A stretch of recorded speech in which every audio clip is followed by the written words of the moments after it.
Today our topic is liver, which is one of the most important vital organ in the body. Our main objective of today's lecture is we will talk about introductions, anatomical positions, in which we discuss about the surfaces of the liver, ligaments of the liver, recess of the liver, and then we will talk about anatomical structures, in which we have microscopic structures as well as macroscopic structures. Liver is a peritoneal organ that is situated in the right upper quadrant of the abdomen. It is the largest visceral structure in the abdominal cavity, and it is the largest gland in the human body. And wide range of liver play crucial functions in the body, that is synthesis of the bile, glycogen storage, and the production of the clotting factors. The location of the liver, it is located in the right hypochondrium and the epigastrium region, and it also extends to the left hypochondrium region.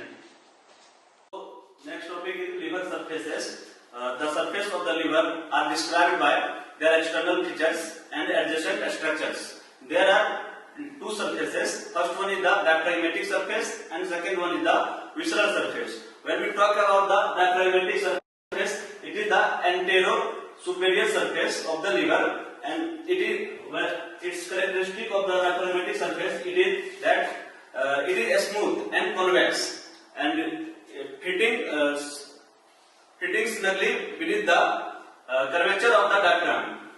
Then the posterior aspect of the diaphragm surface is not covered by the visceral peritoneum, and it is in direct contact with the diaphragm. That area is known as the base area of the liver.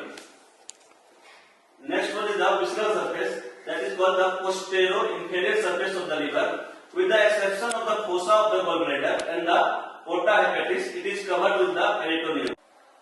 So, ligaments of the liver, there are a number of ligaments that connects the liver to the different structures. These are formed by the double layer of peritoneum. We have the first ligament, we have the falciform ligament. This is sickle cell ligament. Now what will this falciform ligament will do? It will connect the liver to the anterior abdominal walls. Then we have the coronary ligament. In coronary ligament we have anterior and posterior folds both.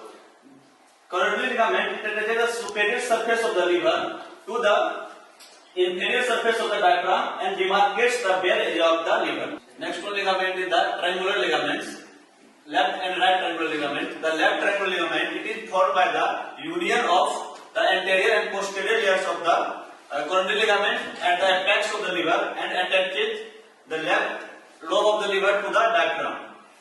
So you can see this one is the bare area of the liver where there is no peritoneal coverings, and this one is the triangular ligament, right triangular ligament, and this one is the left triangular ligament. Then we also have the posterior fold of coronary ligament, this one, and also we have the anterior fold of coronary ligament, this one, and we have the falciform ligament that divides the liver into two anatomical lobes. So next one is the hepatic recess. Recess means the spaces. So the hepatic recess are the anatomical spaces between the liver and the adjacent structures. We have mainly three types of recess. We have subphrenic recess, we have also subhepatic space, and Morrison's pouch. What is the subphrenic recess? Subphrenic recess, it is the space between the liver and the diaphragm. Subphrenic means phrenic means diaphragm, and it is the space between the liver and the diaphragm. Then we have the subhepatic recess. It is the space, anatomical space between the inferior surface of the liver and the transverse colon. Now we will talk about the macroscopic. The liver is covered by a fibrous layer known as Gleason's capsule. It is comprised of a right lobe and a smaller left lobe, and this anatomical division is performed by the ligamentum falciform.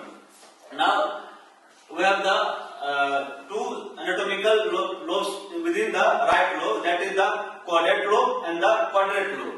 So the caudate lobe, it is located on the upper aspect of the visceral surface, and it lies between the inferior vena cava and produced by the ligamentum venosum. Then we have the quadrate lobe. It is located on the lower aspect of the visceral surface, It lies between the gallbladder and the fossa produced by the ligamentum teres.